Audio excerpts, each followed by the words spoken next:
दोस्तों, हम सभी अच्छी तरह जानते हैं कि 14 दिसंबर 1924 को हमारे राज कपूर साहब का जन्म हुआ था। 6 साल की उम्र में स्कूल में थे। सेंट जेवियर्स 1930 की बात है, क्योंकि बहुत ही ऐसे पिता के संतान राज कपूर साहब रहे। बड़े सुपरस्टार पृथ्वीराज कपूर साहब। राज कपूर साहब को बचपन से ही एक्टिंग का बड़ा शौक, तो स्कूल में उन्हें पादरी का रोल दिया गया। ये लंबा चौड़ा पादरी पहनता, सफेद रंग का, और वो स्टेज पर चढ़ गए। अब वो उनकी हाइट छोटी और वो चौगा जो है बड़ा था, बहुत लंबा था।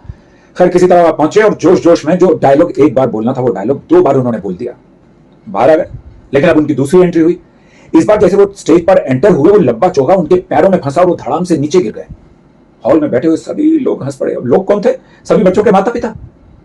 अब वो घबराते हुए स्टेज से नीचे उतरे, बैक स्टेज पर गए तो प्रिंसिपल ने उनका गला पकड़ लिया और 3-4 चांटे रसीद करते और कहा कि मुझे लगता था तुम एक सुपरस्टार के बेटे हो, अच्छे एक्टर हो गए, तुम तो गधे हो। Get out from here and do not come back on the stage again.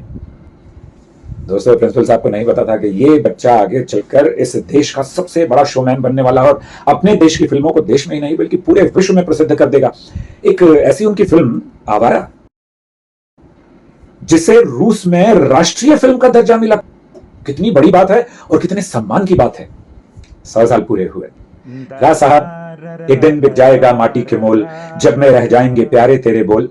आवारा हूं या गर्दिश में हूं, आसमान का तारा हूं, आवारा हूं। सेलिब्रेशंस राज कपूर साहब। सभी हिंदुस्तानियों को बहुत बहुत मुबारक हो राज साहब का 100वां जन्मदिन।